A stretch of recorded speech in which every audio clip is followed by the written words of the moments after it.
بسم الله الرحمن الرحيم. ووصينا الإنسان بوالديه حملته أمه وهنا على وهن وفصاله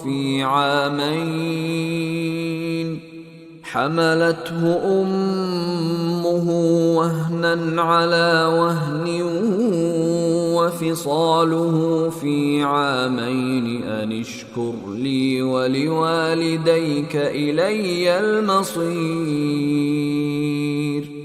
وإن جاهداك على أن تشرك بي ما ليس لك به علم فلا تطعهما وصاحبهما في الدنيا معروفا واتبع سبيل من أناب إلي ثم إلي مرجعكم فأنبئكم بما كنتم تعملون.